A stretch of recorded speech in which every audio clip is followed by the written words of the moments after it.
Today's product, Almond Cow, is one of our favorites, and I'm going to let my husband, Mark Heimann, otherwise known as the Moo Man, tell you why he loves it so much. Why do I love it so much? How could I not love it? This product is the best. In fact, I came to California for 5 months, and it's the one appliance that I made sure that we took with us. I'm a quarter mile from a Trader Joe's. Do I ever go there for milk? No, because I have my Almond Cow. We make it almost every day, and then we get the yummy leftovers that also don't go to waste because we make cookies, we make cereal, we can make anything with it. Get yourself an Almond Cow today. I agree. Plant-based milk at its best. Go to the link in the bio and use code LARA to save. I'm Lara Heimann, and welcome to Redefining Movement, a lit podcast designed to investigate all aspects of movement from my background in physical therapy and neuroscience. My mission is to help everyone find freedom through smarter movement patterns and compassion for ourselves and others, so together we can live our most uplifted lives, benefiting all beings.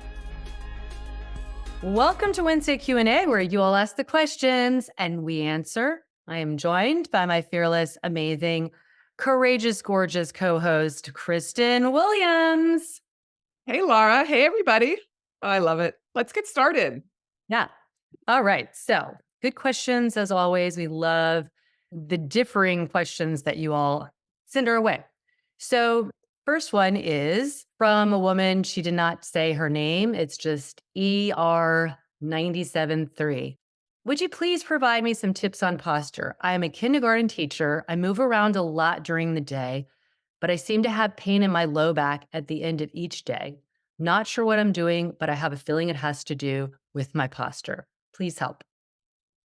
Well, I can imagine being a kindergarten teacher, she's doing a lot of bending over. That's the thing. You're bending over, working with little ones.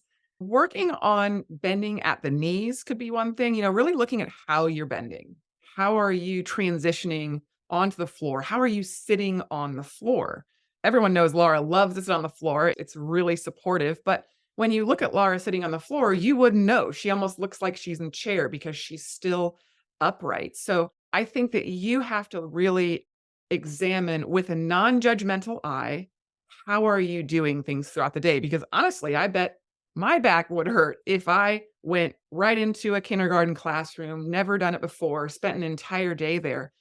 All that bending over, I'm confident that you're helping young children at their desks or on the floor, but maybe not utilizing your larger leg muscles, your glutes, your hamstrings, flexing at the hips, bending at the knees versus taking the easier way. And I say easier, meaning it's kind of our path of least resistance, is bending over at the spine. Our spine is so mobile that our first inclination is to do just that, is just to bend over and help somebody versus getting down, or maybe getting down on the floor before you help them. And that's something that is habitual.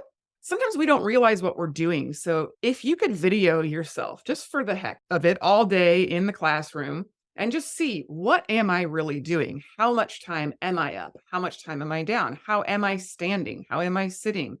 You might be surprised, and it really might become clear as to why your back hurts. The back muscles are very small. They braid up the back. They just aren't meant to be holding the weight of the trunk for prolonged periods. The spine really is supposed to be stacked with gravity going straight through it. So we're much better served bending through the lower extremity joints, these big movers, and keeping that spine more erect. That doesn't mean you have to stay erect in the spine all day, but just look at the balance. That's our theme in LIT this month, find balance. And it's looking in front body to back body. Joints, are you balancing it out? Are you flexing at the spine, but then also flexing at the hips?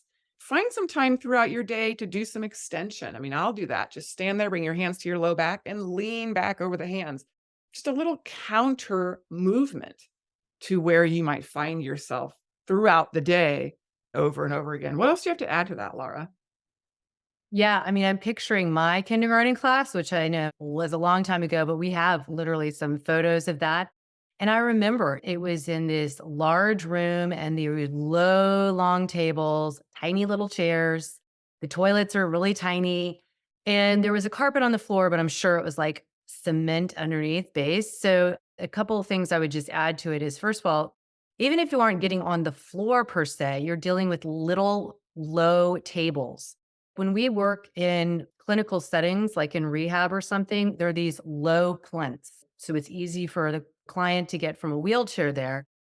And as a PT, I would roll a stool over that was low and that would get me more at that level where I wasn't bending over and being more likely for that kind of rounded back thing. And I know you're probably leaning over and working with kids, but can you either do like a half kneel, like you're in a lunge, like you're doing a 90-90 lunge while you're working?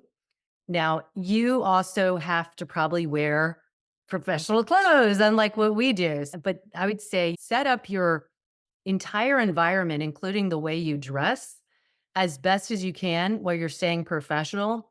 Because I remember my kindergarten teacher wore skirts every day, like Miss Thompson. She was like in her late 60s. And it's hard to hinge well and stagger your legs if you're in a skirt.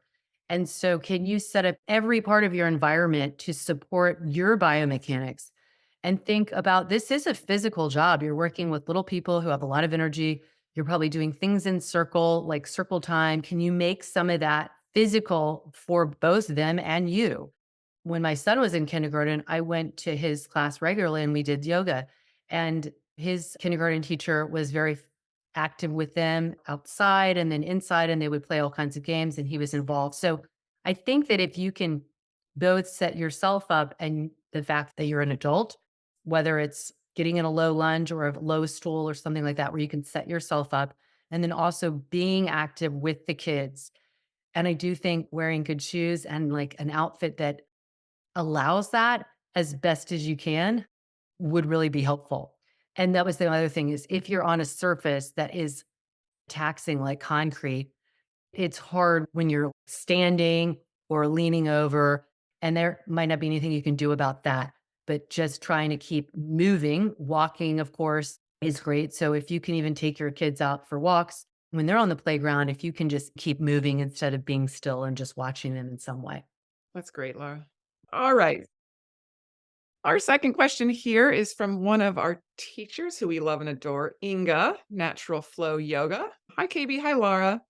So good that your podcast is back and it looks so fresh. She sent this in a little while ago. Last week, one of my students asked me, what do I think about face yoga? And I was not sure. I said that I think we do it instinctively when creaming the face or grimace, but sure there is more to it. Do you have an opinion or advice on that topic? Right now, there isn't a lot of research on face yoga, but there's a lot of anecdotal evidence, which I personally, I subscribe to both, because we learn ultimately from other people and then we just add on the research. So if we just look at why face yoga might be important, we need to both perhaps tone certain muscles in the face and then relax other muscles. It's similar to postural muscles. And if you think of how your whole body is connected, we have a head, we have the shoulder girdle, the pelvic girdle, the spine, and then we have the upper and lower extremities. There's wrapping, I call it the mummy wrapping of fascia, that's everywhere. And so the head is not just an island sitting there, it shares connective tissues across the cervical spine into the shoulder girdle. And then some of that continues in different fascial envelopes all the way down your back into your pelvis and essentially all the way down to your feet. So they can talk about the way you stand can actually influence your jaw, the way that your pelvis is positioned influences your jaw, and the muscles around there. So I think face yoga is great. I don't know if I need it per se or KB needs it. If you're fairly balanced and you kind of know like the fascial stretches to do. But for somebody who isn't maybe in tune or exactly knowing what to do, face yoga could be great because it can be just like how much you can open your mouth. And you make these like, and you lift your eye. All of these different tiny muscles in your face have this connective tissue. And if you can think about again how we would pull on a shirt and we talk about how that can impact all the way down into the leg. Similarly, if something is being held or pulled in a way that prevents movement of the jaw or full movement of opening your eyes, then that can come into turning your head. it would really make sense that learning relaxation techniques to help some of that. Or if you need to get some more tone into certain areas as well, because there's usually an imbalance and it can go either way. So I think face yoga is toning up things. I don't know about the claims. Is it going to help wrinkles? I have no idea, but it's certainly in terms of the stress that you can feel in your jaw and in your temples, around the cap of your skull, into your neck, all of that does contribute to tension, headaches, and fatigue, et cetera. So I think it's a great practice because it is part of the body and the body system. And when the body's imbalanced, it could be imbalanced inside and around the skull as well. I totally agree with you. An interesting topic that I've heard people discussing when it comes to face yoga, we call it facial exercises, however you want to think about it, is also thinking of it in terms of maybe how your food choice changes as we get older. A lot of people are doing quick. So a smoothie, a protein shake. Well, that really takes away a lot of the chewing. So thinking about how you're eating. Are you just rushing through a meal? Your meal could be your face yoga. A lot of, especially men want a bigger jaw. They want to be more cut. And so if they're drinking protein shakes for 2 of their meals, they're going to lose that facial bulk. If your diet is causing your muscles in the face to atrophy, if the fact that you aren't interacting as much, you aren't talking, all of that, it requires facial muscles, right? But you see, people are on the computer all the time. So we're doing so much more interacting that I think that could also be why this is suddenly becoming a thing. So how can we do face yoga with our regular routine? Slow down while you eat, fully chew your food. Take some more time. Call somebody on the phone versus texting. Lara and I, whenever we meet, we Zoom. I like to interact with her as opposed to just texting, or we have Slack channels and instant messaging. It's just like that is really, I think, making our faces work less.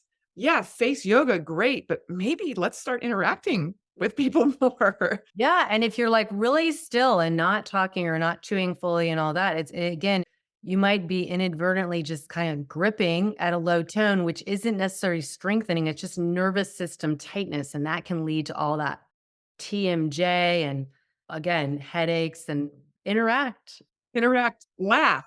let your face move, all that stuff. I love that. Yes.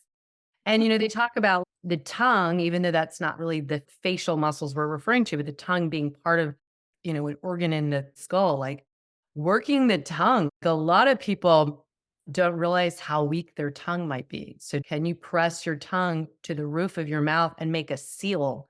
And then you hold it there for 20 seconds? That's a way of strengthening the tongue in different directions.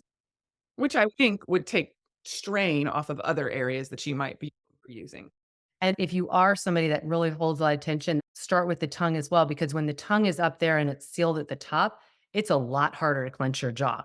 So you're starting to create that space and the strength in the tongue and taking out of some of the tone in the jaw muscles, the grinder muscles, the masseter, stuff like that.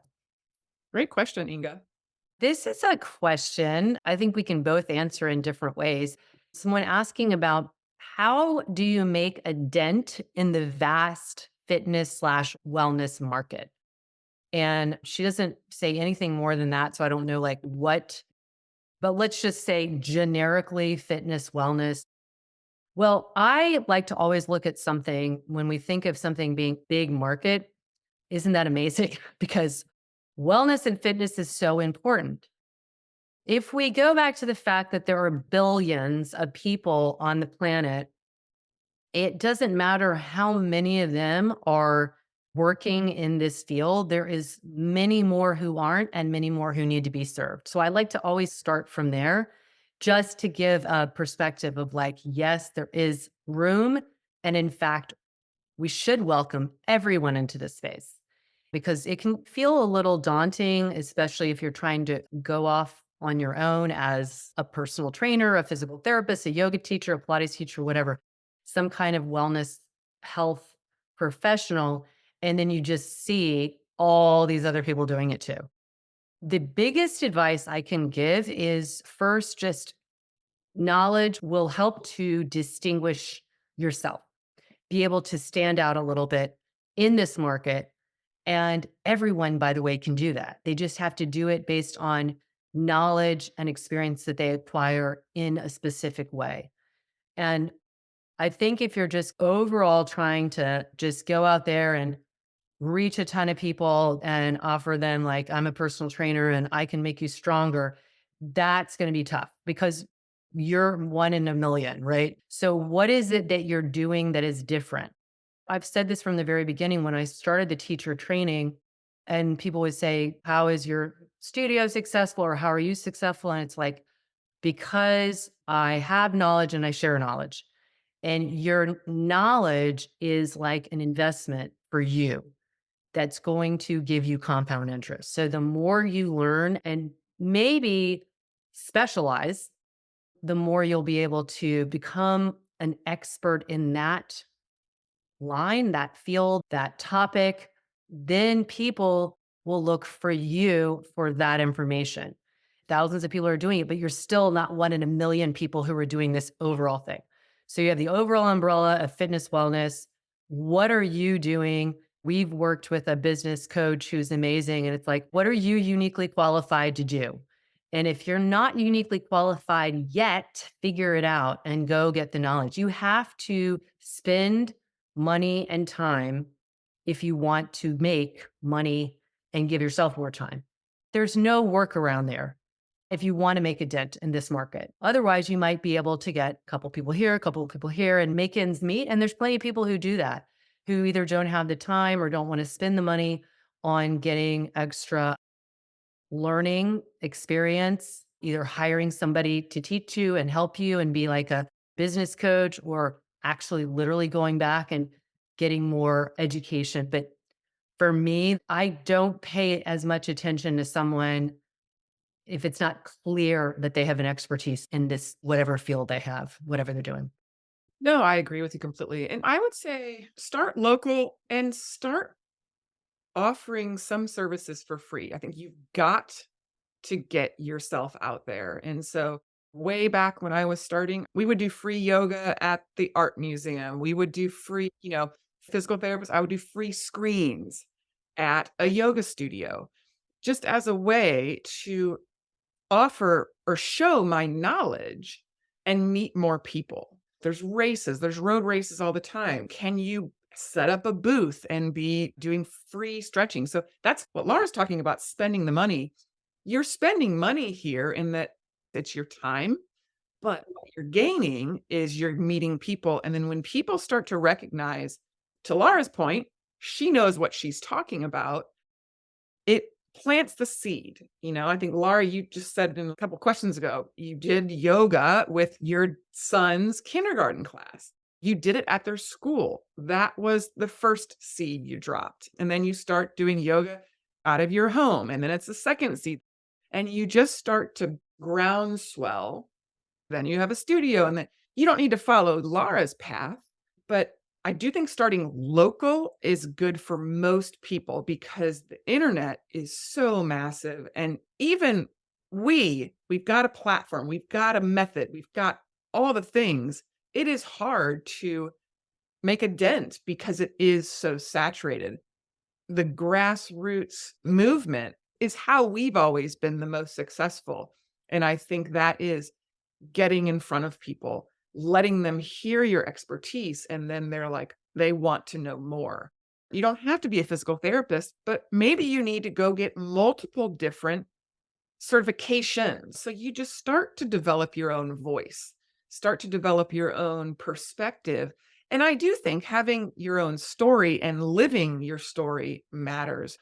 Bottom line is, if you don't lead and live a healthy lifestyle, you're not going to be able to champion others to want to do the same. That doesn't mean you have to be rail thin or a bodybuilder or look a certain way. But I do think you have to show evidence of your belief in what you're doing and that you are walking the walk as well as talking the talk. Nothing is more disconcerting than like, walking by a hospital and seeing a bunch of people outside smoking. You're kind of like, what? These are nurses. And I get it. I'm not passing judgment. They're super stressed. How can we be a role model?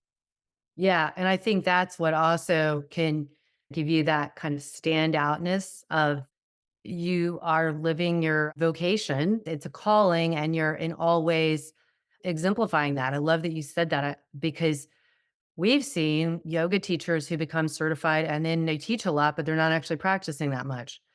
And I always point out that should be the last thing ever to be cut from your deck. It is part of your brand, part of your business is that you're doing the work alongside everybody else. We can't educate others if we're not like have that inquiry towards ourselves as well in our own practice. Amen. All right, but go get it. Don't be scared. It's well needed now. And for anybody listening, whatever you are passionate about that you have turned into a profession, then stick with it. And then if it's not serving you, then it could just be a really exciting hobby. It's so sometimes people take a big leap thinking it's going to be something that it might not be. And that's okay. It could be your hobby and you do something else as your work. You don't have to have it all synced up. I think that's unrealistic and really hard for people to, it's not happening. And then they're just struggling with the whole, just want to give it all up. Yeah. Be willing to pivot. Yes, always. Light on your toes. I love it.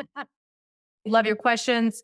You can write us at support@lityoga.com anytime.